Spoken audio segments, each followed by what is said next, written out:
I think we can slowly get started. Hello, everyone. Welcome to today's webinar on testing e-cooking solutions in displacement settings, insight from the TABLE program in Ethiopia and THEA program in Bangladesh. This webinar is organized in partnership with Mersico as part of the GPA's ongoing work to facilitate knowledge sharing across our wide range of stakeholders. My name is Evgül Demir, and I'm the Technical Expertise and Coordination Lead at the GPA, and I will be facilitating the session today. But before we dive in, just a quick note on how we'd like to run this session. We want to make this as interactive as possible, so please feel free to share your thoughts and questions openly as we go. You can use the chat function to share your questions, reflections, or useful resources throughout this session. And to start us off, I will ask everyone to please introduce yourselves in the chat by sharing your name, organization, and location. And while you do that, I will be running through the agenda very, very quickly.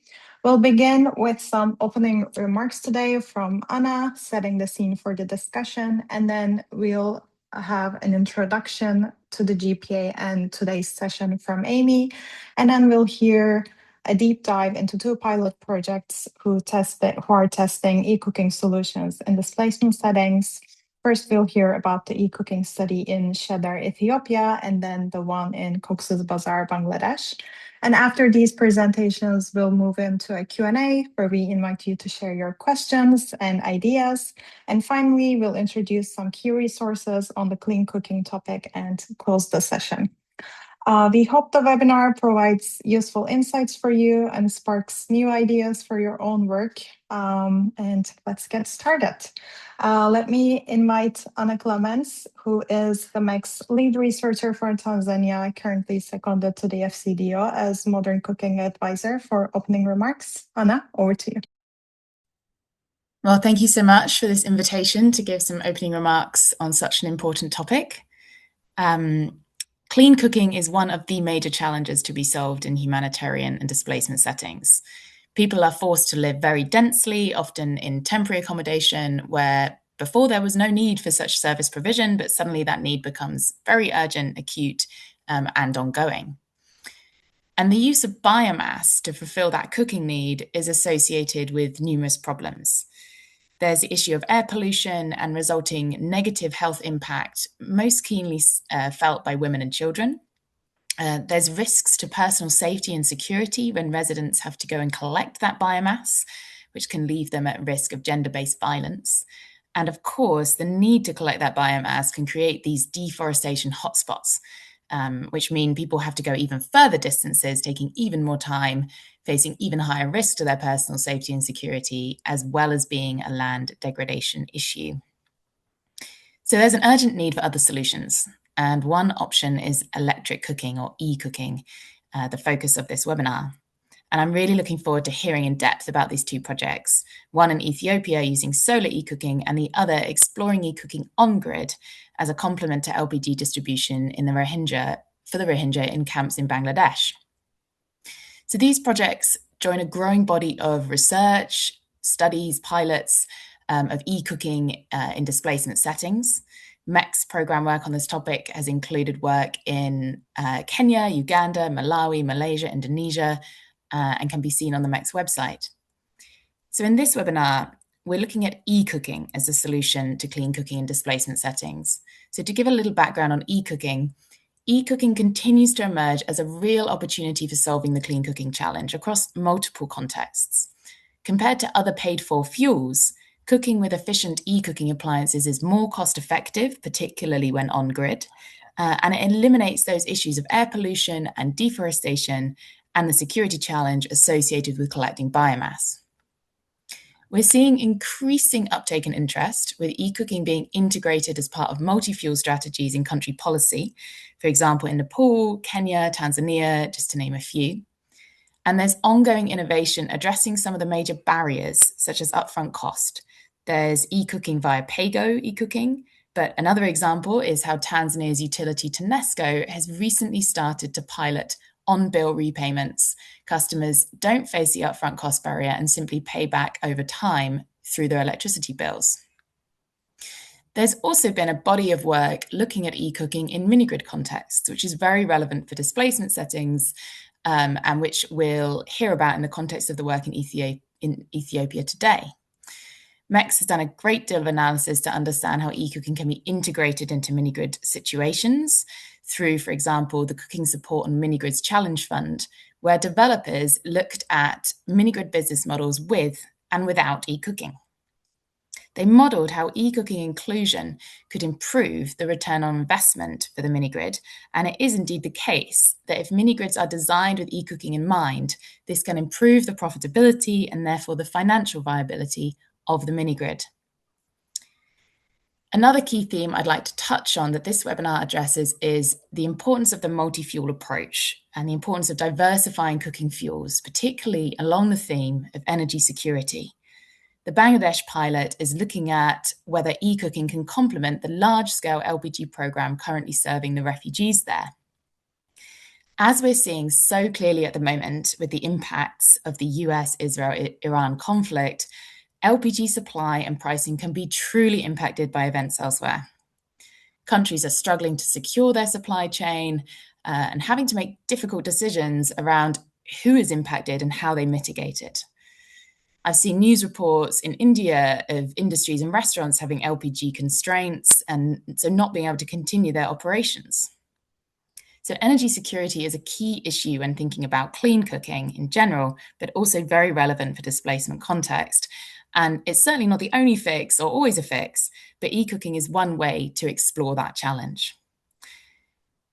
So finally, I'd just say that when it comes to energy security and all of that instability, it's certainly going to impact those ordinary people who find themselves displaced and in those challenging humanitarian settings. So it's a pleasure to be here, and I'm really looking forward to the presentations, and I'll hand back to you, Elif. Thank you. Thank you so much, Anna, for providing such a beautiful background. Now over to Amy, who is the Program and Partnerships Lead at GPA, for a brief introduction as well. Over to you, Amy. Thank you, Elif, and Anna for those remarks, and to everyone for joining today. I'm really excited to go into the presentations and the deep learning we will have. I will take a few minutes to do some scene setting in terms of the bigger global picture in terms of energy access deficit in humanitarian settings. As pretty much all of us on this call know, I think, the humanitarian kind of crises are rapidly growing. As of, I think, 2024, around 120 plus million people were displaced globally, 76% of which are living in low and middle income countries. And at the GPA, we've been doing some modeling recently, looking at that global subset and seeing how many people have access to energy. And we've estimated that around 40 million people are lacking access to electricity and 50 million lacking clean cooking in displacement settings. So in terms of the number of people that are lacking these solutions, that's a bit what we've recently modeled. As we know, humanitarian crises are usually, or responses are usually there to provide short-term support, whereas energy access is really a long-term need. And so what we're trying to do together is really see how to meet those energy access needs through more structured enabling policies and pipelines and investment plans. And I think days like today, where we really learn from the good work that's going on the ground to address the clean cooking gap, is how we do that. So maybe over to the next slide, Elif. Yes, and as at the GPA, if you don't know, we were set up in 2018 to look at this gap of energy access in displacement settings. So our goal as a collective is really to support communities in conflict and crisis, and also their associated humanitarian organizations to have access to affordable, reliable energy services. And our kind of role within the GPA platform, our team role, is to look at providing this effective knowledge as we're doing today, sharing lessons, mobilizing resources to support new energy access work in displacement settings, influence policies, programs, investments to shape especially policies to be inclusive of displacement settings, and also to do this kind of systemic orchestration role where we support partners to come together and deliver energy access at a larger scale. Next slide, please.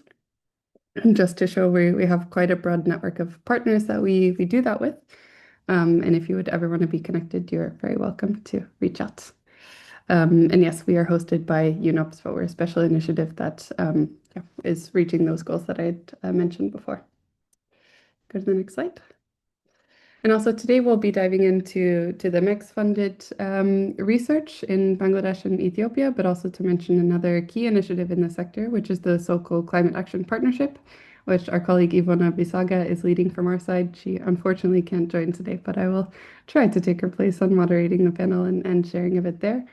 And it's really a multi-stakeholder approach to transition from biomass to higher tier electric cooking solutions, working in many countries across the world through a really cool and really localized partnership approach. And shout out to all the SOCO collaborators on the call as well. I do hope we can use a future space to also share learnings and learn from all the work you're doing there. Next slide, Elif. Great. And against that backdrop, I will share the line now to Tash Prowse, who will share about the e-cooking study in Cheddar, Ethiopia, with Mercy Gore. So with that, over to you, Tash. Thank you, Amy, and thank you very much to the GPA team for organising this webinar today and giving us the opportunity to present some of the findings from this pilot. Although I'm the person presenting, I just wanted to acknowledge that there was a really big team behind this enormous study. I know that we have Dr. Almaz here today who will participate in the panel discussion, but there were also a whole bunch of other people, Nahom, Nazifa, Dawit, Abdurrashid. Yeah, so next slide, please.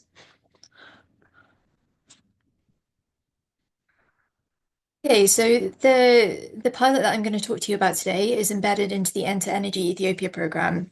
This is a program that is implemented by Mercy Corps, and it aims to develop scalable, sustainable, and market-based model for clean energy access to improve living conditions and livelihoods for refugees and host communities in Ethiopia. And the pilot site for Enter Ethiopia is the Shedder refugee camp, which is over near the Somalian border. And prior to Enter Energy coming in, diesel gensets were the primary source of lighting, firewood and charcoal were the primary sources of cooking fuel, mostly purchased, I would add, at a cost of like $30 to $90 per household per month. So really high. Next slide, please. The first activity that was conducted in Cheddar was the incorporation of the Human mini-grid. This is a really flagship mini-grid that some of you may be familiar with. I know the GPA have spotlighted it in webinars beforehand. So it's a 254 kilowatt peak solar PV mini-grid. It was incorporated in May 2024. It connects, around 1,400 households and over 100 businesses to clean renewable energy, as well as 8 institutions. And it has been a great success so far, with almost 9 out of 10 households regularly making payments for energy services, which is defined as at least one payment per month. Next slide, please. So our project today is the Testing Adaptive Business Models for Electric Cooking Initiative, or the TABLE initiative. And this was initiated to test e-cooking technologies with the Shedder mini-grid.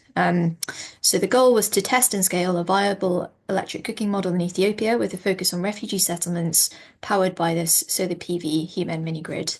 And it was supported by MEX. Next slide, please. And this was a project with 3 distinct phases. So the first phase, as per usual, was a baseline phase where we sought to understand how people were cooking before the e-cooking intervention. That lasted for, I think we baselined for a couple of weeks. We then moved into phase 2. So in phase 2, we gave really quite a lot of people, like 60 households, e-cooking appliances free of charge, and I'll talk more about that in a second. And they used them under the current tariff of the Human mini-grid. So I guess there was a supply and a demand side aim here. So the demand side aim was to understand the compatibility and affordability of e-cooking under the current tariff. The supply side aim was to understand the mini-grid's capacity to support it. In the third phase, we then made electricity free of charge to the households that had been given these appliances. So we basically looked at what happened when all cost barriers were removed to cooking with electricity. So on the demand side, again, we were looking at the compatibility and affordability of e-cooking if electricity was free. And on the supply side, this was really pushing testing of the mini-grid's capacity to support e-cooking under those conditions. And also looking kind of more closely at the potential impacts of an e-cooking tariff as a way of stimulating demand. Next slide, please. Okay, so going kind of a bit more closely into the methods now. So the study involves 76 different users. So, and they were split between households and businesses. So we had, I think, oh, the numbers are a bit funny here, but I think it was like about 80 households involved in the pilot. So the households received, so they were roughly split into groups of 20. So 20 received an EPC, which you can see kind of on the left there is an example of an EPC being used in the household. 20 received an induction stove, along with a couple of induction compatible pans, which you can see in the middle. And then 20 received an infrared stove, which you can see on the right. So the difference between the induction and the infrared is that the infrared is less efficient, but doesn't require sort of special cookware. So people could use their existing pans on the infrared stove, which is an important kind of differentiator that we'll come back to later. In addition to that, there was a control group of 20 households who were not provided with any e-cooking appliances. In addition to that, we did do some testing with businesses. We selected 4 small restaurants to pilot with. The restaurants were given 2 e-cooking appliances each, like in different combinations according to what they wanted. But for the purposes of today, just because we don't have much time, I'm going to focus on the household results as that's where we have most data. And then this study involved a really wide range of methods to explore what was going on in these 3 phases. So we did a lot of cooking diaries. We did 1 week per phase for 84 different participants, which I think came to about 1,600 forms, which was a lot of fun to analyse. There was 1 survey per phase as well. We had really good meter data, so every household or business that received a stove got a meter attached to it, so we knew exactly how much they were using those stoves and when they were using them. On top of that, each household has a mini grid connection from Human, and that also gave us time series data on electricity usage. So we were able to disaggregate like cooking and non-cooking demand, I suppose, by comparing those data sets. And then we also did some focus group discussions to explore the kind of why questions behind the patterns we were seeing, and they were at the end of the 2nd phase. Next slide, please. Okay, so there's quite a lot to go through on these 2 slides. So let's start with the graph on the left, which I'd say is sort of probably the big finding. So this is a bar chart, which is based on data from the cooking diaries, and that's because the cooking diaries was the data stream that gave us info, not just on electric cooking, but on cooking with other fuels as well. And what we have is we have 4 clusters. So each of these clusters corresponds to one of the household groups. So the control on the left, then the EPCs, the induction, and the infrared. The colours correspond to different cooking fuels. Green is charcoal, yellow is electricity, and red is firewood. So what you can see is that in phase 1, across all 4 groups, it was pretty much all charcoal and firewood cooking, dominated by charcoal. And then we can see the introduction of e-cooking in the intervention groups in phases 2 and 3.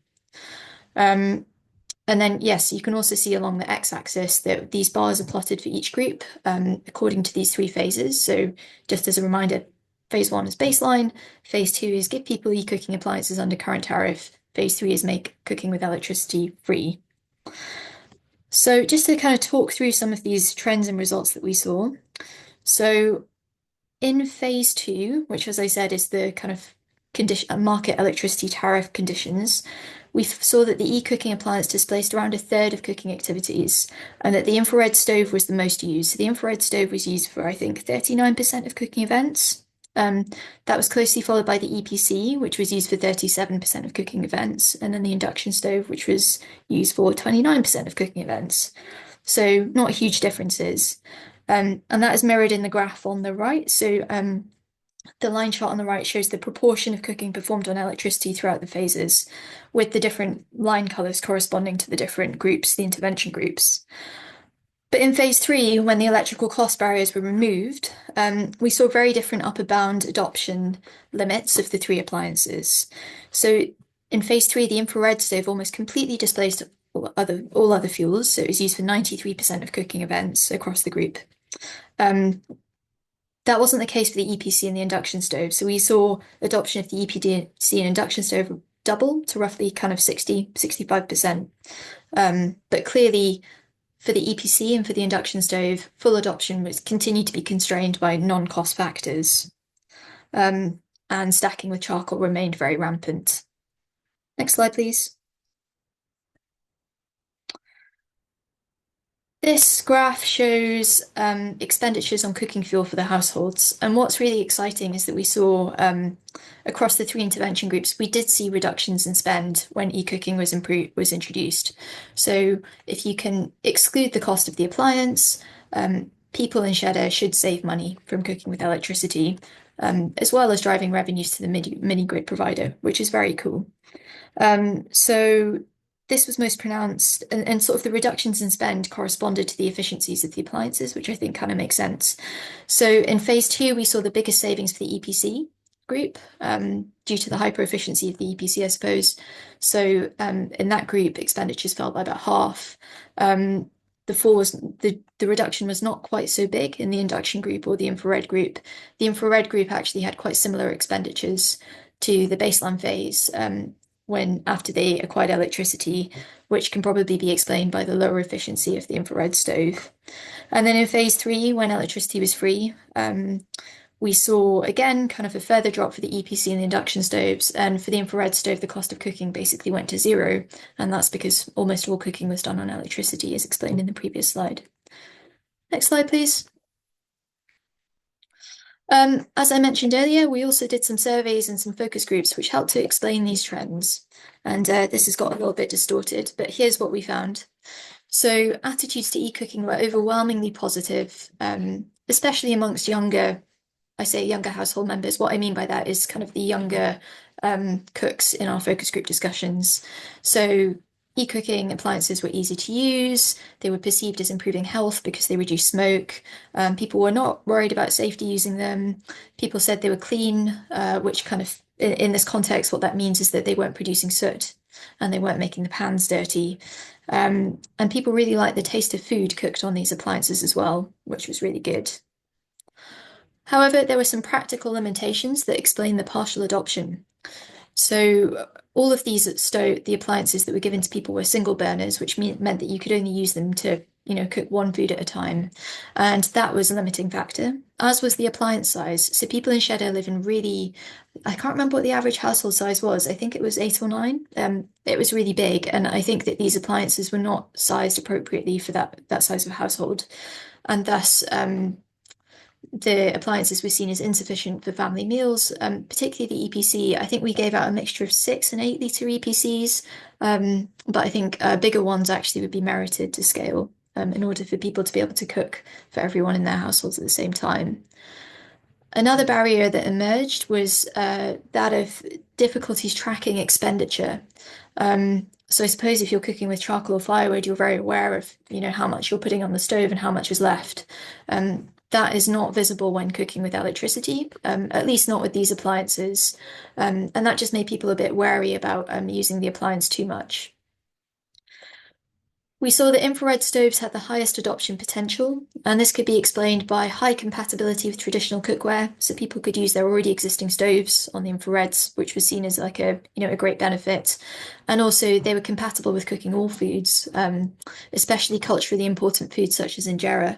I haven't presented the cooking diary results here, but kind of staples like injera and pancakes really formed a large basis of the diet and obviously can't be cooked in an EPC. Next slide, please. We also did a little bit of work to try and benchmark willingness to pay. So at the end of the study, the participants were offered the opportunity to purchase the appliances with a 90% subsidy. So really quite a large subsidy. Only one household declined the offer. So clearly there was some willingness to pay for these appliances. We also tried to gauge willingness to pay through surveys. And it was clear that at the full market rate, people would not have been able or willing to pay for the appliances. So we have quite a big upfront cost barrier, which is potentially where subsidies should be focused on. We also asked about the kind of business models that people would prefer to use. So we asked about pay-go. So what came out when we asked about different business models was that pay-go and lease-to-own were the most popular models. there was no interest in microfinance or on-bill financing, which potentially reflects kind of fears about consequences, maybe from combining paying for multiple things into one bundle. Next slide, please. We also did a technical impact on the mini-grid, and what we saw was that the introduction of e-cooking led to noticeable increases in peak and daily energy demand. And those peaks corresponded to mealtime peaks. So there were three main peaks that emerged from the data, which were breakfast, lunch, and dinner. Despite the increases in load, the voltage and frequency stability were maintained. No outages or equipment failures occurred, and this demonstrated that the mini-grid can accommodate e-cooking with appropriate load management. The capacity utilisation also improved significantly. Daytime use rose from 66 to 74%, and nighttime use rose from 52 to 72%. So this indicates better utilisation of installed systems, which is really good for the provider because it helps with the business model for the whole mini grid. Next slide, please.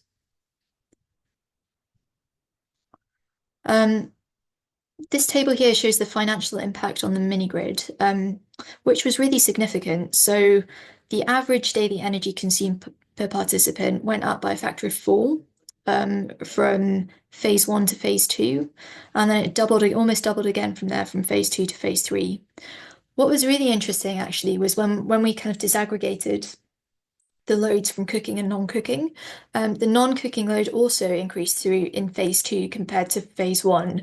So I wonder if, maybe there's something about how introduction of the e-cooking appliances encouraged use of electricity for other purposes as well. But we didn't get the chance to explore that properly through the study. A question for the future, maybe. Next slide, please. So I'll just kind of finish up with 4 key takeaways. So the pilot demonstrated clear demand and cultural compatibility of e-cooking in Cheddar.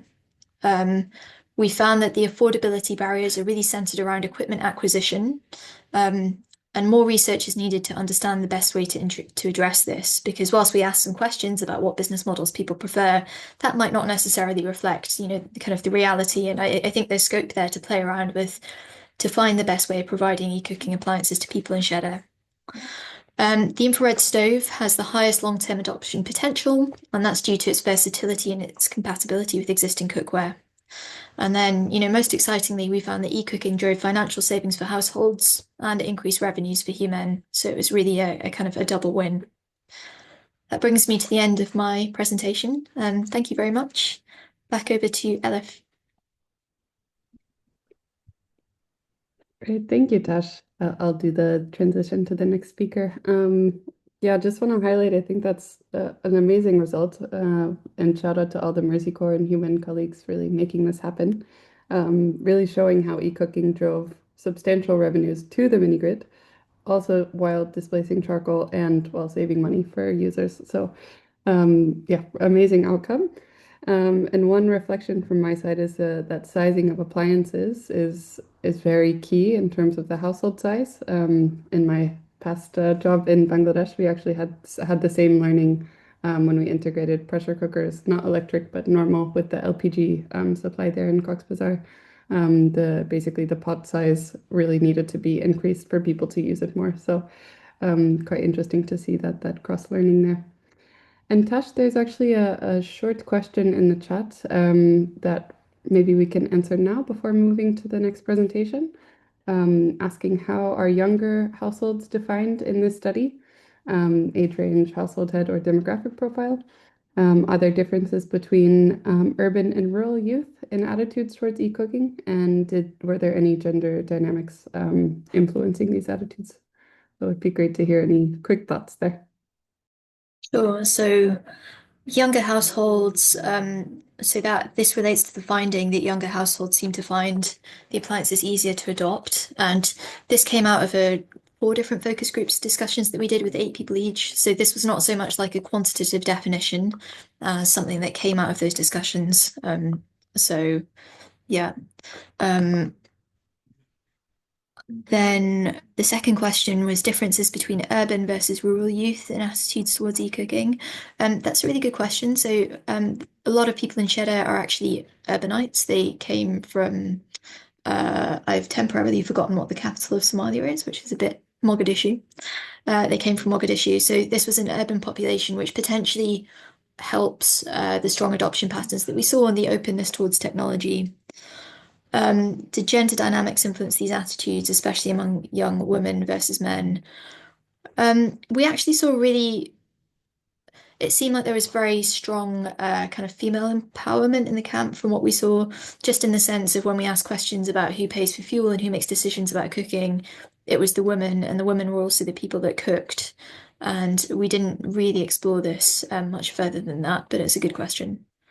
I'm seeing a load of other questions coming through, and I feel like I might use more of my time than I ought to in responding to them. So Thanks, maybe I Tasha. can take them up separately Yeah, after the if call. you don't mind answering, at least in the chat, and then if you want to bring anything to the Q&A Yeah.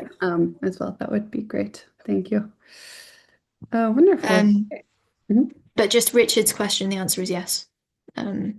Great, solved. Thanks, Tash. Wonderful. Wonderful. And now we will move on to Cox's Bazar, Bangladesh, to learn from an e-cooking pilot, which was done there. And I'll introduce our colleague Karine Bouma, who is the THEA project manager for the Bangladesh THEA component, working at Mercy Corps. So Karine, welcome, and over to you. Looking forward. Thank you so much. Thanks, Amy. Thanks, Elif. Thanks, everyone, for joining. I am leading this THEA e-cooking pilot in Bangladesh, the Mercy Corps team, and also working quite closely with the GPA. And my presentation is like in two parts. The first part is around the MEX-funded e-cooking pilot that was conducted, led by the GPA in between 2024 and 2025. And then the second part is going to be the THEA, the current extended pilot, which is under the THEA program. So it's going to be a bit high level, but feel free to ask questions on the chat due to the limited amount of time we have. I have some colleagues also, Robin and Niha, who would be responding to some questions that you might have. So let's get started. Leave next slide. So to start with a bit of a background on Cox's Bazar, we have over 1 million Rohingya refugees in Bangladesh, in Cox's Bazar, specifically who are residing in camps, and these camps are managed by IOM and UNHCR, these two UN agencies. And the nature in which they are living, as you would see from the photos illustrated here, it's quite densely populated, and the nature of the shelters, they are constructed from bamboo and polythene, so it makes it very prone to natural disasters like flooding and heat stress, amongst other things, and also sort of restricts the type of energy solutions that could work in a context like this. So the influx of the Rohingya refugees from Myanmar started about the 1970s, but the major influx was in 2017, where we saw about over 700,000 refugees moved into the country, and as a result of this, placed a lot of stress on the government and also around energy provision for the refugees. And one of the major ones was around the energy used for cooking. So within a very short period of time, there was a lot of use of forest land or firewood or wood from the forest to construct their shelters, but also most especially to as fuel for cooking. The nature in which the refugees here are governed is they're quite restricted compared to other refugee settlements or settings. In this case, there's limited, there are restrictions around work, so they're not able to work but for a few minor volunteer jobs that can be done within the camps, which also then limits the type of, which means they cannot also pay for energy services. There are also limitations or restrictions around movement in and out of the camps, land ownerships, grid access, and a few other restrictions that really limit their integration into the general country or being able to participate in the different services being rendered within the country. And energy access happens also then to be one of the major challenges that were faced, and what I'm also going to be speaking about in this presentation. And one thing to note is that the Rohingya refugees, the nature in which they are governed and the policies in place, they are provided with just temporal solutions with the assumption that they would be returning to their home countries in the near future. So all the solutions that are provided to them are being provided with this at the back of the minds of all the partners that are working there. Next slide, Elif. So the next slide is around the clean cooking access within the camps. So like I mentioned, in 2017, there was a huge influx of refugees within a very short period of time, which posed a lot of stress on the forest cover, raising a lot of concerns, especially from the national government. And this led the UNHCR to conduct an assessment to determine more suitable clean cooking alternatives that could be used by the refugees to replace the biomass or the wood that was already being used by them.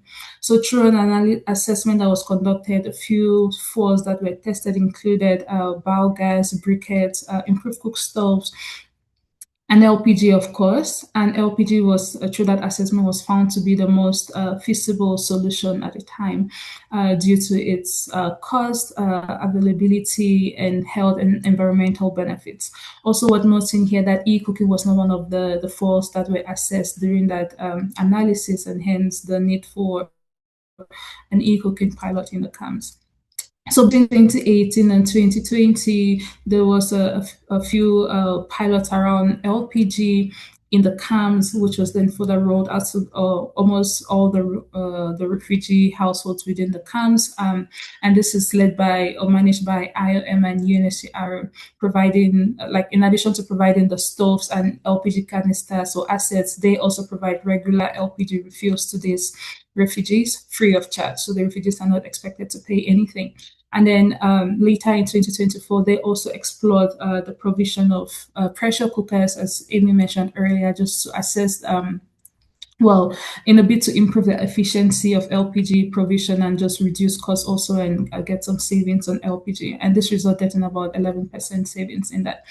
Still, with all the benefits that were registered with LPG provision, like reduction in deforestation, about 80% reduction over a short period of time, as shown on the pictures, as well as other core benefits in terms of health, environment, social benefits, which have been well documented as well. Though there still exist some challenges around the fuel used for cooking, in this case LPG. One of the main ones being the cost. It's really quite costly to sustain the provision of LPG to these refugees under the current delivery model, which is being provided to them free of charge and very much aid dependent, which also makes the sustainability quite questionable. The cost of the systems are high, and then also breakages here and there due to the manner in which the assets are handled and the weather conditions, hot and humid weather conditions within the camps makes it difficult, or makes the frequent need for repairs of these assets. And then the long distances to the refuel centers around transportation of the canisters from refuel points to the households. These are some of the challenges that were reported by the households around their experience using LPG. Hence, there was a need then to test alternative options to make the provision of clean cooking to these refugees more sustainable. Elif, next slide, please. And this then led to the pilot under the mix of the modern energy cooking services, where we try to see that to assess the feasibility of e-cooking in terms of technical feasibility, social acceptability, financial feasibility as well, to see if e-cooking could complement the existing LPG rollout that is already ongoing in the camps. So between 2024 and 2025, led by the GPA, we worked with IUCN and Practical Action local partners on the ground to assess the feasibility of e-cooking. We started with a baseline assessment to understand the cooking patterns, energy used for cooking in both the refugee camps as well as in the host communities, just to understand the status quo. And this was both a household survey as well as market survey that was conducted. For the market survey, we conducted with about 54 market outlets. We wanted to understand the availability of e-cooking appliances in the local market in Bazar, the pricing of the different appliances and how they compare to the other fuels and technologies in the market, and just to understand the availability or any supply challenges or feasibility of the systems being supplied by the local market down the line should they be scaled. So after the baseline assessment, we moved on to rolling out the pilot or the clean e-cooking demos, starting with the household level. And because we had limited number of systems, we had a total of 10 e-cooking systems, and each system was made up of the 3 kilowatt peak PV system, PV panels alongside the inverters, batteries, and 3 e-cooking appliances, namely the induction stoves, infrared, as well as the electric pressure cookers.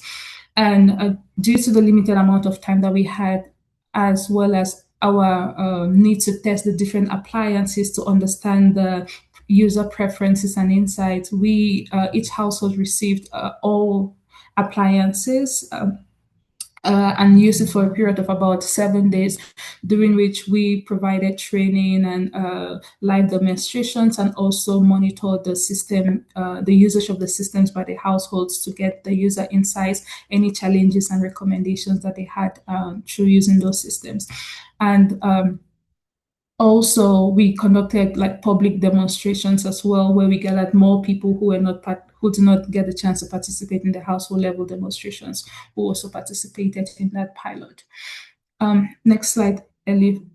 So a total of about 40 households participated in that pilot. And at the end of the day, some of the findings, and this is really very high level because I can't go into the details, majority of the refugees are using LPG as expected because they are being provided these free of charge. Whereas in the host communities, majority of them are still using biomass or mud stoves for cooking. And there's also a lot of fall and stove stacking that is also taking place in the host communities. And in as much as over 90% or 97% of refugees use LPG for cooking, we realized that over 90% of them run out of LPG before the scheduled refill date, which when this happens, about 67% of them return or revert to using firewood for cooking, which was one of the main reasons why LPG was introduced in the first place. And this poses a really big challenge when they have to revert to firewood. And then electricity access also is something that stood out in the host communities. Over 90% of host community households have access to electricity from the grid, though with its own reliability issues like frequent load shedding that takes place there. Whereas in the refugee camps, grid electricity access is very, very minimal. The few households that have it are mostly through solar lanterns, and also a few through the mini grid systems that are present in the camps. But worth noting that there is no grid access for households within the refugee camps. So overall, there was a lot of, through the findings, what we find out, there was a lot of, all the stoves that were tested, all the appliances, the electric pressure cookers, infrared induction stoves were used by all the households. Most of them preferred the infrared stoves because they were quite easy for them to use compared to the other stoves that were provided. And because they could easily relate to it, given their past experience with using LPG. So when they see the red, when they see it getting red, they easily can relate to it as a temperature being high. Whereas for the induction stoves, they can really not see that, hence difficult for them at the back of their minds that was just a matter of convenience for them, but also very practical. We had an issue also with the use of induction stoves. So there was a less preference for induction stoves, not necessarily because of the technology, but because the utensils or the pots that were provided during the pilot, unfortunately, the choice of the utensils were very heavy, about 8 kilograms for a complete pot, like with the lid included, which made it very inconvenient for an average woman or child to use during cooking. So that really limited its use. Yeah, there are a few other nuances or other details around the findings, but overall, there was willingness to use e-cooking for both communities, and most of the reasons that were provided included the time savings, the convenience of use, the safety. They felt more safe using these e-cooking appliances because with LPG, there is fire, and then there's a risk of fire incidents within the household. The heat, the reduction in heat around the area where they're cooking also was one of the reasons that they preferred the e-cooking appliances. Still, there were some challenges also mainly from the host communities around the cost of the systems being quite high for them to afford, and then the reliability of grid electricity supply. There are about an average of 3 load sheddings recorded on a day in the host communities, which really was a concern for them. And then they also wanted the provision of repair facilities so that down the line, if there are any issues, to be able to repair them. A few of them were concerned about the taste of the food, which was like 2% really minimal, but overall there is that willingness to include or adopt e-cooking.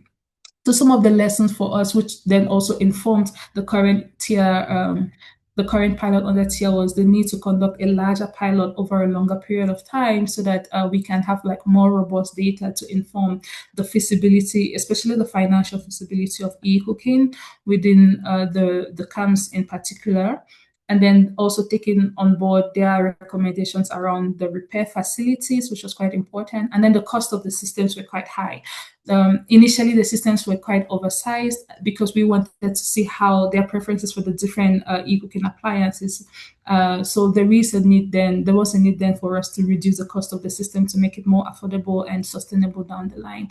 And then a very big one also was around the financial feasibility of the systems. With a cost of about over $2,600, it makes it very difficult to scale to refugees who cannot pay anything towards the cost. Next slide, Elif. I think I'm wrapping up soon. That then brought us to the THEA program, and the THEA program, or Transforming Humanitarian Energy Access Program, is funded by the UK government, led by Mercy Corps with partners Ashden and the GPA. And the objective really of this program is to identify and promote inclusive energy delivery models in the different contexts in which the program is implemented, including Uganda, Ethiopia, Kenya, and Bangladesh being one of the countries under this program.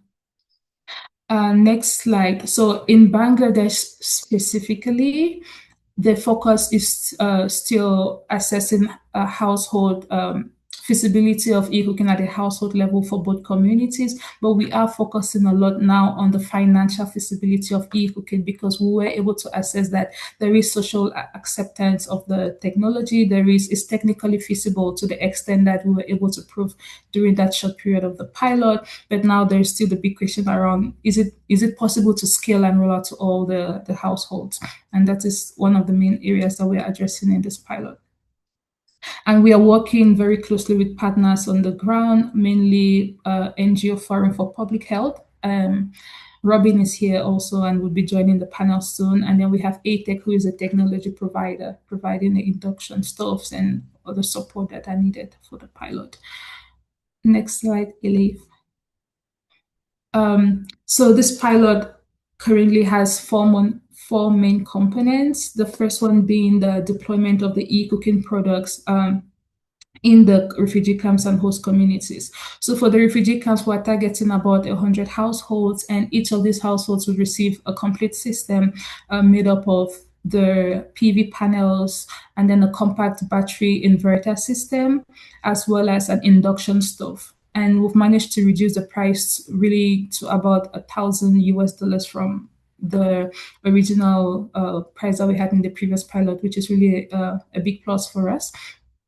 And they will be receiving it free of charge. We'll just install it and then provide the training, awareness creation, and then monitoring over time. And the systems that are being provided by ATEC also has the IoT-enabled functionality to track the usage of, monitor and track usage of the systems.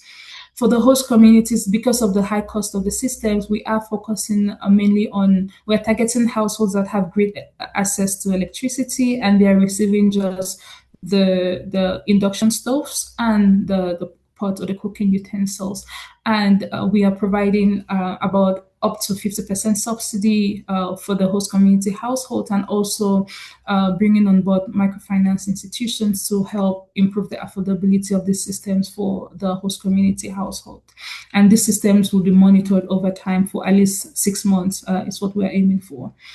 And then there's also an important component around carbon finance modeling, which is really critical for this phase of the pilot. We have a consultant also who is leading on this, just trying to quantify the carbon finance potential for the project, and also then doing a cost-benefit analysis, comparing it to LPG, which is already in place in the refugee camps and trying to identify an optimal scenario or best mix between e-cooking and LPG, just leveraging the existing LPG infrastructure.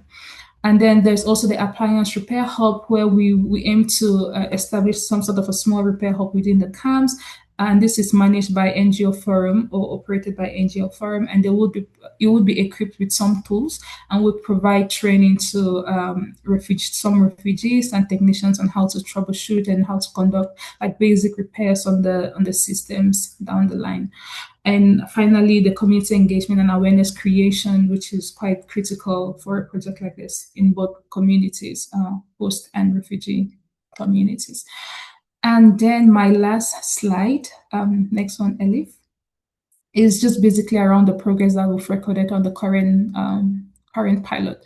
We experienced a bit of a delay getting the approvals from the national government. Hence, not much progress has been made around the deployment of the e-cooking systems themselves. But to date, we finalized the baseline survey in both communities.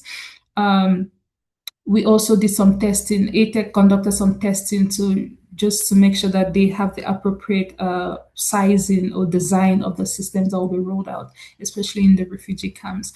And then the agreement has been signed also between the two local partners, and some marketing activities have already commenced in the host communities.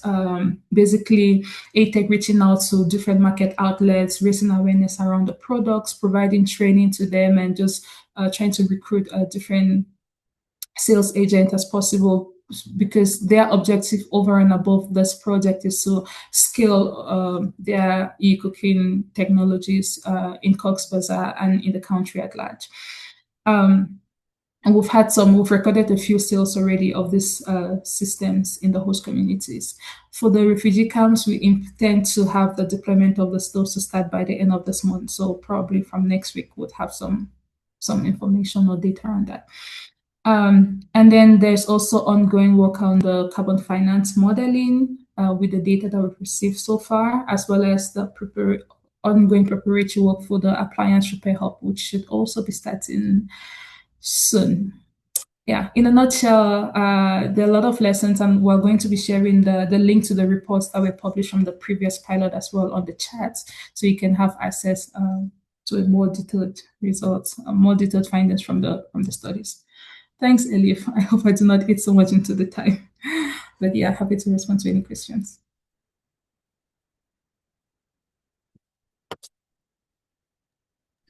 Thank you so much, Corinne. Amy, would you like to reflect on the presentation? Sure, yeah, and then we can go into the Q&A as well. So yes, thank you, Corinne. I think it's nice to underline also the process of being very evidence-based, where the MEX kind of pre-pilot campaign just really tested really in a human way with people how these e-cooking appliances are working, are being received. And then also really building off that evidence and also looking at the kind of cost savings that could be used from other technology into a smaller pilot. And also maybe want to highlight the host community engagement there.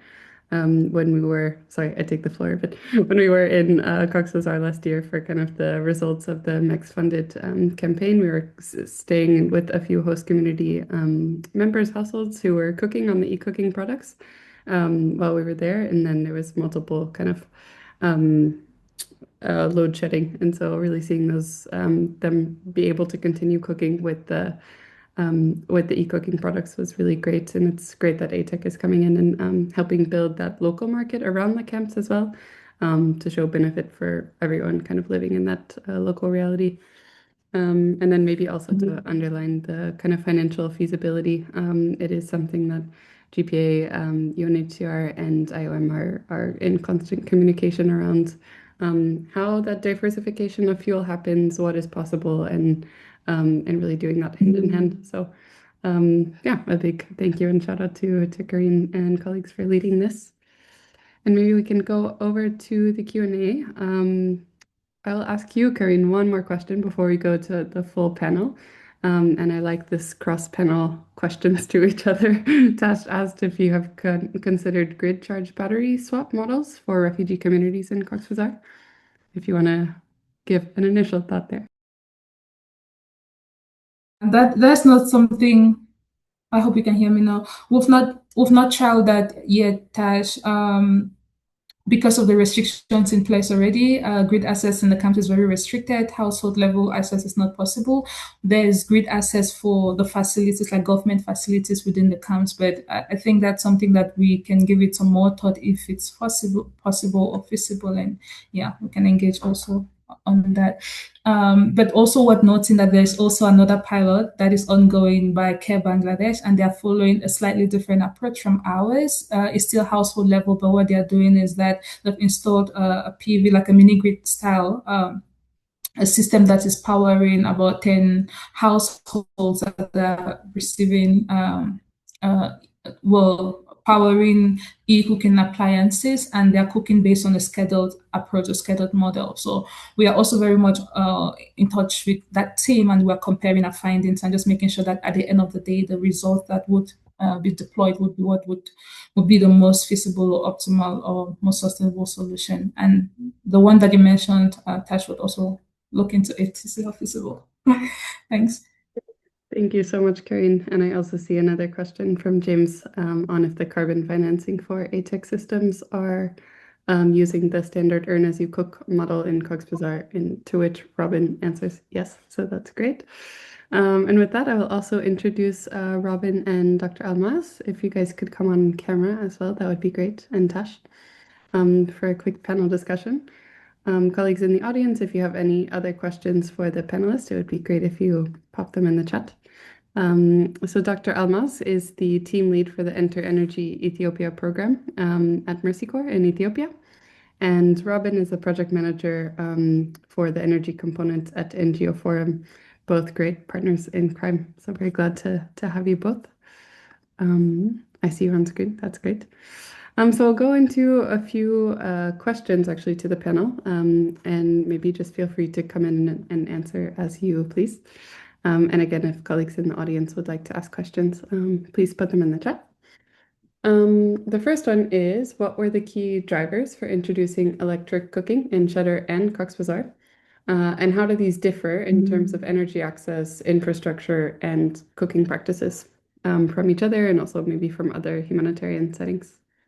So if the colleagues in Ethiopia and Tash want to maybe come on for that one, and then we'll move over to Robin and Karine, that would be great.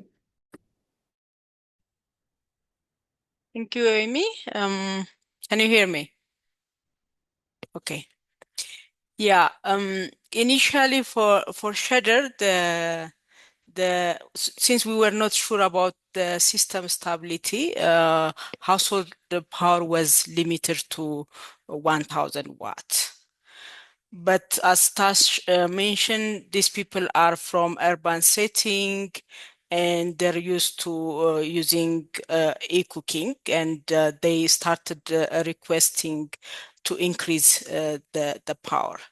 We also did some assessment, brief one, and some households have already started using stoves, which were manufactured locally, but were inefficient. And we also observed that there was an increasing price of charcoal. So, considering this, and also there were some demand creation activities we did, and there was some unutilized power. So due to that reason, we initiated this test, and like Tash was mentioning, it was very acceptable, and I was mentioning to one of the questions raised, initially when they were given the EPC, people were not very interested to have those, and they were complaining they want to return it and so on. But after demonstration and using it for some time, and people are now wanted to have EPC than the other stoves because of its efficiency, and it's suitable, especially for cooking beans. rice, which takes a lot of time with the other stuffs. And some people have already registered themselves and they want to have more APC. And Mercy Corps is also in partnership with Human, is planning to scale it. Like Tash mentioned, size was an issue, so we'll be addressing that and we'll be scaling it to more households. Thank you. Thanks, Almaz. That's great. So basically, user demand was really also a key driver. And Tess, do you want to add on anything there? No, Almaz has covered everything. Wonderful. Thank you. Robin, Karine, do you want to also reflect on that from the Cox's Bazar side? Yes, happy to start, and Robin, you come in. So for our site in Cox's Bazar, the key drivers for rolling out or just testing e-cooking in the camps was mainly around the sustainability of the current model being provided, current LPG model being provided through UNHCR and IOM in the camps, which it's greatly unsustainable because it's very much aid dependent and also import dependent. So in case of anything, the provision of LPG within the camps would really be highly impacted, hence forcing the refugees to revert to using biomass or wood for cooking. Yeah. And then also the fact that there is really no grid electricity access within the camps was an opportunity to also trial solar PV powered cooking, with the idea that a few devices like their phones or fans could be charged using this electricity that will be provided for cooking, which is not necessarily the main objective, but is also a co-benefit of providing electricity for cooking. And then also the fact that e-cooking is cleaner than LPG and could also provide access to higher quality carbon credits down the line, which makes it also easier for scaling down the line if it should prove feasible. Yeah, those were some of the main drivers. In terms of how unique Cox's Bazar is in this case, like I mentioned earlier in the presentation, there are a number of restrictions in place already compared to other refugee settings where they are able to work, they are able to blend in and earn an income from different sources. Whereas in this case, in the refugee camps in Cox's Bazar, there's a lot of restrictions in place, not able to work or movement within the camps. Hence, they cannot even pay for energy services that will be provided to them. So this also limits us to the type of solutions that are feasible for a community or a setting like this. And e-cooking, which has very minimal operational cost or very minimal need for maintenance during operation, is then a really feasible solution that could work for them if it proves to be financially scalable as well. Those are some of the key drivers here. Robin, please feel free to step in as well.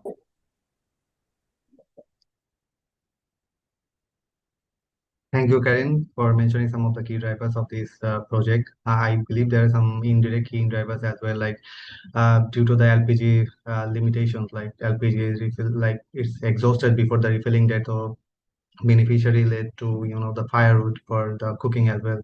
So while collecting firewood, there is some safety concerns always for women, and also there is a like greening campaign going on through UNICEF and government to make sure that there is enough greening area in the camp. But due to the LPG exhaustion before the refilling date, so they are collecting the firewood and also trimming some trees, which lead to deforestation in the surrounding camps.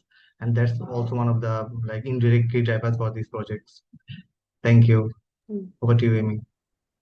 Thank you, Robin. Yeah, very, very helpful. I think that also leads into another question in terms of any other surprising kind of behavioral insights or gender-related dynamics that you observed during the pilot. Yeah, maybe if you want to start, actually, Robin, because I think you just mentioned around a few dynamics there, but if you want to add any more.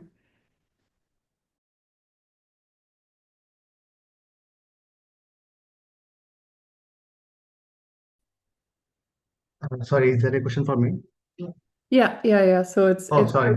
yeah, if there were any surprising kind of behavioral insights or other gender-related dynamics that you have observed across the projects.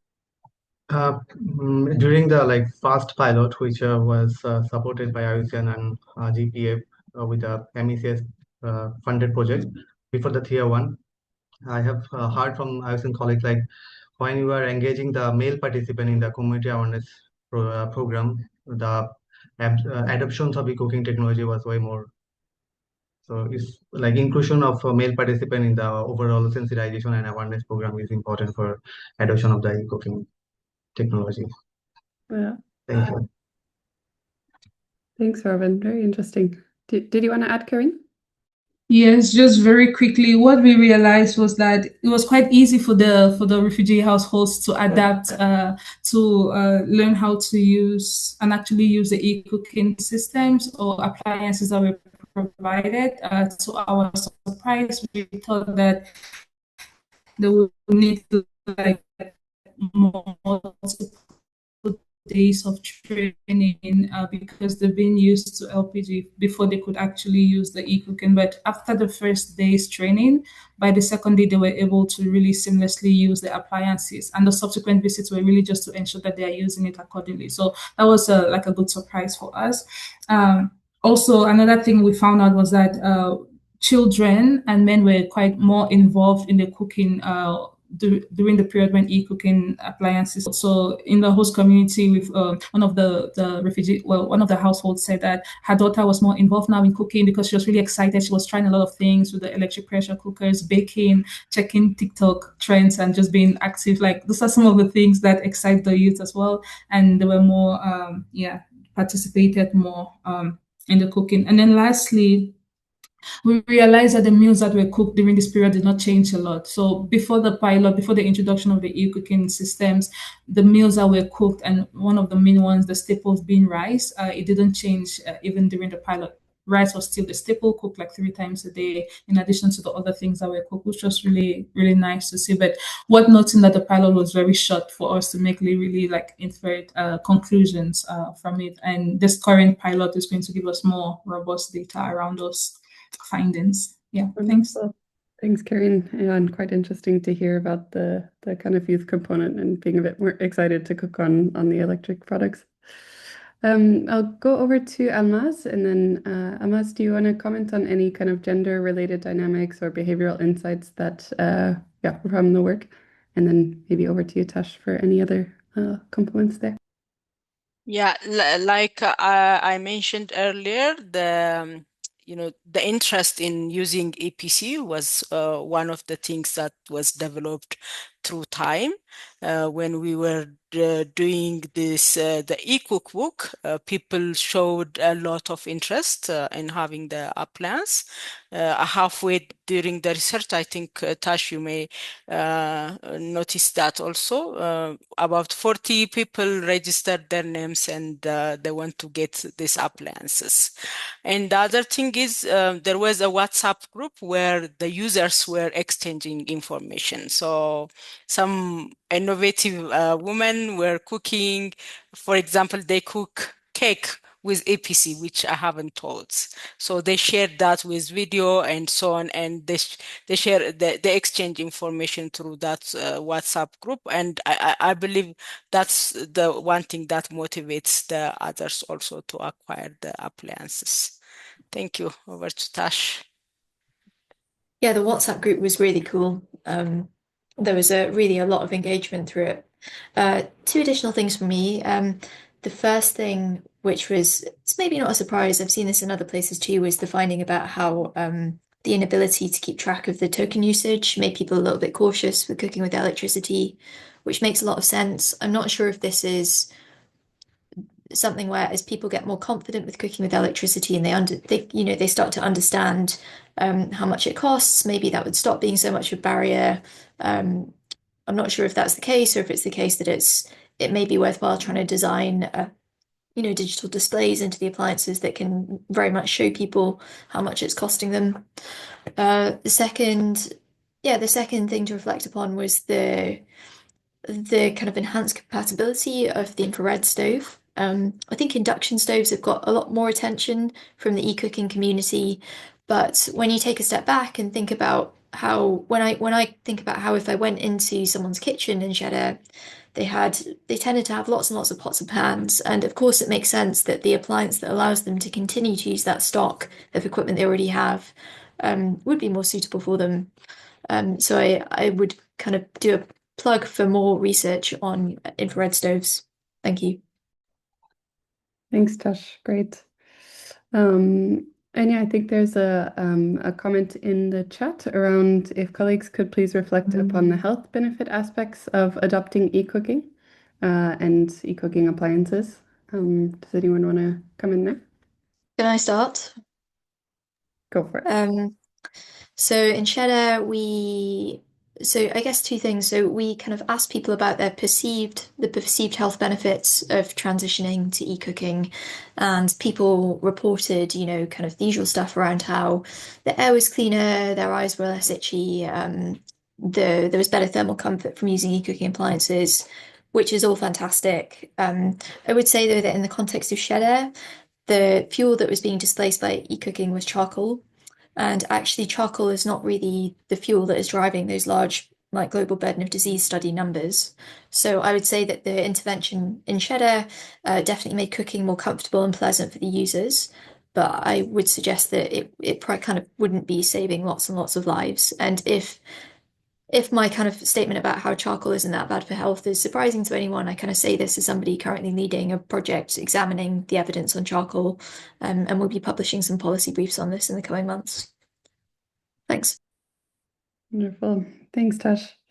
And I think the work in Bangladesh is a bit different as it's comparing LPG to electric cooking. But are there any comments on that one from you, Robin or Karine, in terms of the kind of perceived health benefits, if there are any?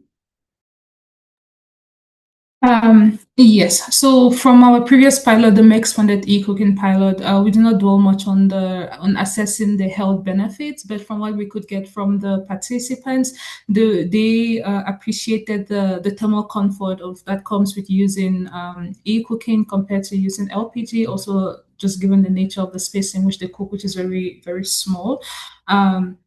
And the safety that comes with using e-cooking also compared to using LPG, given the nature of their shelters that are made from bamboo. That said, in this current pilot under the THEA program, we are also doing some air quality monitoring for the households that will be participating in this pilot. So we've already done some baseline assessment of the air quality levels within the households in both the refugee and the host community households, measuring mainly the measure pollutants, PM 2.5, PM 10, CO I think is ongoing, and then CO2 also. And then we also intend doing this during the rollout of the e-cooking pilot in this household. So at the end of the day, we'll be able to really do like a good comparison and draw conclusions around the health benefits of introducing e-cooking, but also would be asking the beneficiaries direct questions around their health, how it's improved over time with the introduction of e-cooking. Great. Yeah. Thanks, Karine. And Robin, do you have anything to add there? No, Karine is covered. Okay, I pitch the next question back to you, Robin, then. And again, I think Karine's presentation kind of encompassed the limitations in terms of business models, but then there was this question from Tasha on battery swapping, and if we could think a little bit around, different financing or delivery models. So maybe Robin, Karine, which kind of financing or delivery models do you think could be the most promising for scaling up? And of course, appreciating this is still very early stage and maybe not very answerable right now. But just any early emerging thoughts. Maybe Robin, if you want to start. Yeah, thank you, Amy. So in our pilot project in the host community, we have considered like up to 50% subsidy for eco slopes. So, and during our baseline survey among the host community, we have asked several questions, including the microfinance institution inclusions or not, or something like that. So most interesting part is that like most of the host community household were interested in the subsidy. So So I believe that it would be interesting in the coming days. It will be most a bit less prominent with the result we are going to get after the like distribution of in the like 200 eco waste in the host community. That subsidy is also like promising one to get adoption of the e-cooking technology in the host community. I think subsidy is most promising. And Karen, if you'd like to add anything here. Yes, thanks a lot, Robin. Yeah, the subsidies as well as the microfinance institutions bringing on board like options for installmental payments. We're really looking to explore that also during this pilot. So with the host community, there's a lot of flexibility into the type of delivery of finance models that could be explored. Whereas for the refugee camps, that's where we have a lot of restrictions because they cannot pay for the services. We are really limited in what can be provided for them.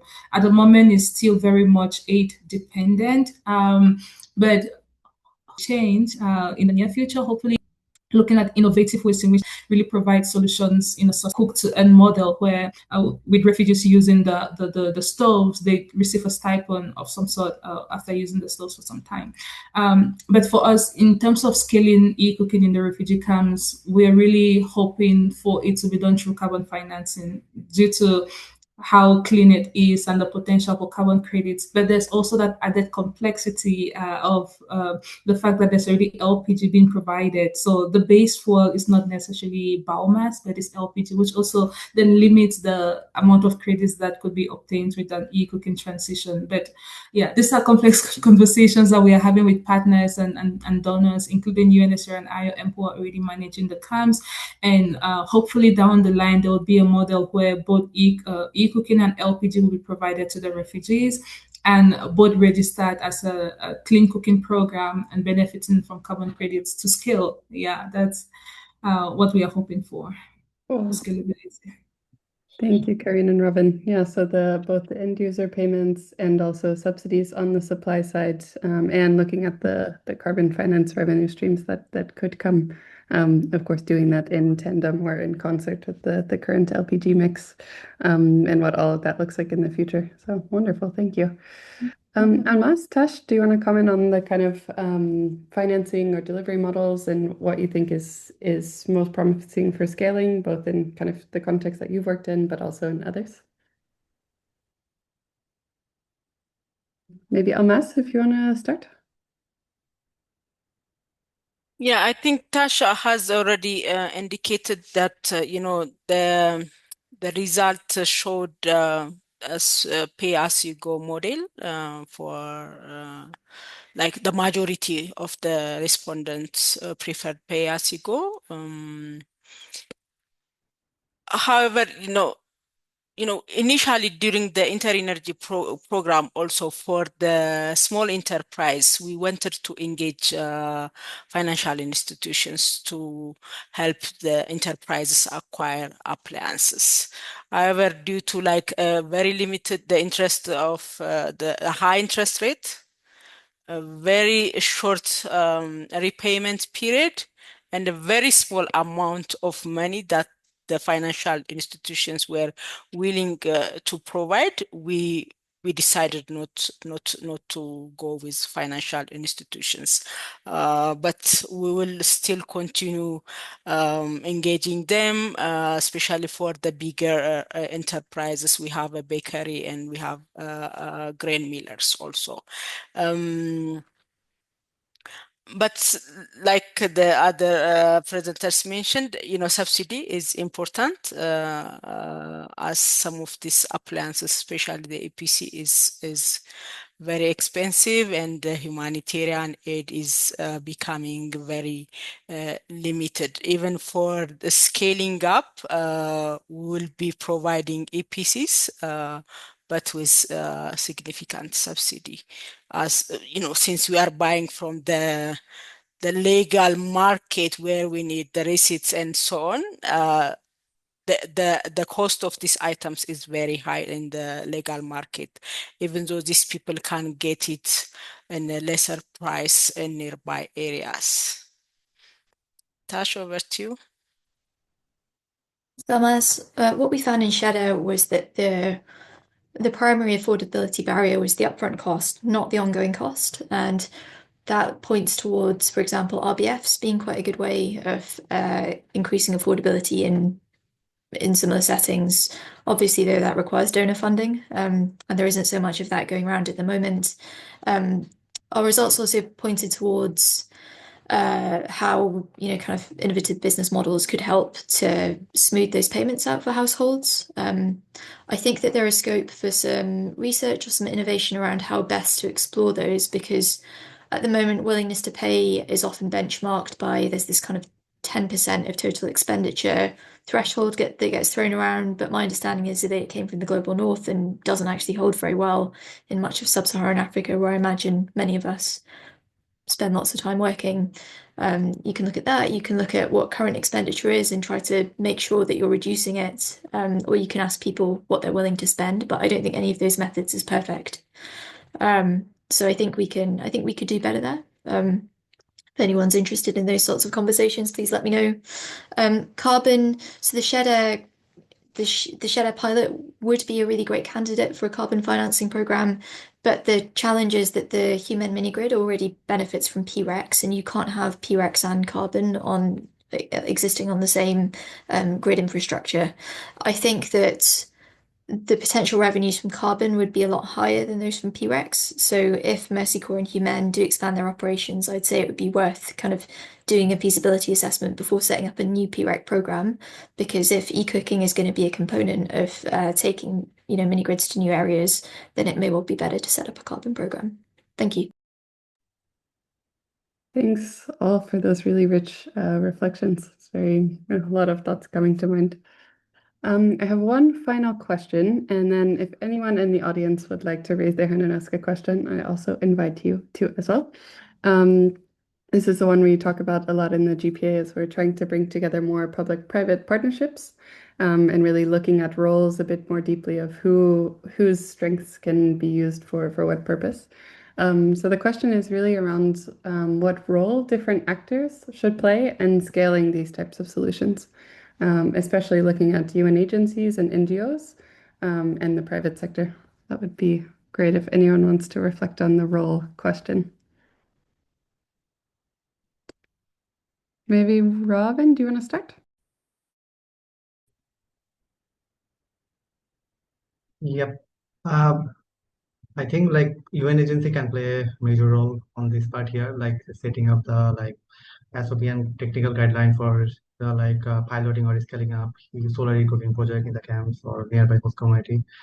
And NGOs can always play a crucial role by engaging, like doing the community engagement and sensitization and this type of activities.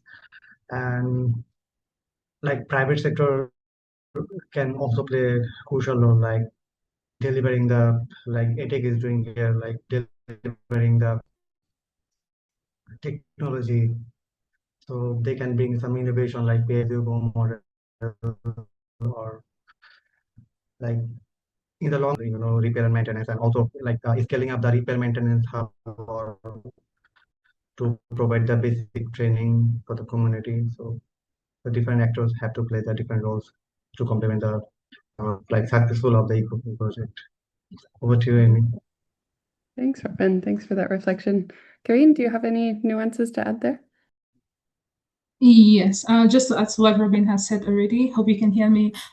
So the coordination of the different activities, especially e-cooking activities taking place on the camps, is very, very important. And UNHCR is already doing that through the Energy and Environment Network that I've set up, and the Safe Plus 2 partnership that is already ongoing, coordinating clean cooking activities within the camps.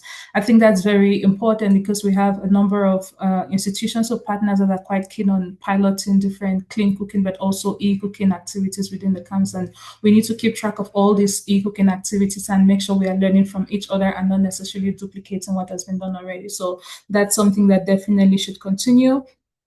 And then also hopefully the government providing more enabling environment to provide to be able to enable like private sector entry to test innovative solutions, innovative delivery models that could work, especially in the refugee camps, given the multiple several restrictions that are already on board. And then lastly, but not the least, community leadership is also quite important. They are very influential already in their communities, like religious leaders within the communities, even in the refugee camps, they have those religious leaders that are quite influential as well. And we need their support also in just raising awareness around like the importance and benefits of e-cooking. So if we were to be rolled out and scaled without that community buy-in, there's still going to be a limitation. So we also need them on board in addition to all the other partners that Robin mentioned already. Yeah, thank you. Thank you both. Yeah, very well said and very comprehensive. As we have just a few minutes left, maybe Tash and Amas, do you have any key reflections on the roles question? The top line key things of where you think the different roles of the different partners should be. Yeah, Amas, over to you. Thank you. I think the shader mini grid has shown that like market-based energy solution is the way forward. So UN agencies, NGOs, I think, even though the infrastructure investment requires huge investment and the need for grant is obvious, I think investment on like short-term solutions should be shifted to long-term solutions such as the shader one. So I suggest NGOs and UN agencies should invest on this one. And at the same time, I think awareness is something very important. If you are not aware of something, you may not use it. And having the private sector also to be engaged in supply chain would be also very important. People were even afraid using EPC until they start using it, and having the supply chain nearby areas is important. But in semi-urban areas where many people are not using electric stoves, awareness creation, awareness raising works, and also maybe de-risking for the private sector for the supply chain would be also very important, and investment on that makes some difference. Thank you. Over to Tash. Tash, round us out. I agree with everything Alma said. I would also point towards the importance of grants in giving the space to try out these new solutions. And without those opportunities available, I think it'd be very difficult for organizations like Human to experiment with something as kind of novel and potentially risky as electric cooking. Wonderful. Perfect close to that round, and thank you for the really critical and reflective discussion there throughout the whole Q&A. I see there was also a few more questions in the chat, so if we could get those answered by colleagues, we'll take note of them as well and send around a little summary too. So yeah, panelists, I want to thank you so much. It was very rich learning from both projects and the discussion. And I think we're right at time. So maybe Elif, if you switch to the last slide. Just wanted to point to a few different resources as well that we have within the GPA, and some of them that have been spearheaded by the different colleagues on the call, Sobco, etc. And also the institutional clean cooking community of practice, which our colleague Ivona leads. So in case you are interested in finding out more, please contact us at the GPA. And we'll be happy to discuss further and link you to the right resources or conversation spaces. And with that, I'll hand it over to you, Elif, to close. Thank you so much, everyone. It's a great discussion. Thanks, Amy. I want to thank our speakers, Anna, Tash, Almaz, Karine, Robin, for your time and sharing those rich experiences and insights, and Amy for moderating the session so beautifully. And thanks to everyone who joined and asked questions and contributed to the discussions. You really made it a very lively session for us. All of the resources that were mentioned, the recording and the presentation, will be shared over email and on the GPA website. And we also have a feedback survey, so please share your ideas on how we can keep improving these sessions at the GPA, and please stay connected with us and our partners for ongoing updates and opportunities on LinkedIn. Thank you all again for your time, and we look forward to seeing you at another knowledge session by the GPA. Have a good rest of your days. Thank you very much, everyone. Thank you so much. Thank you all. Okay. Bye-bye.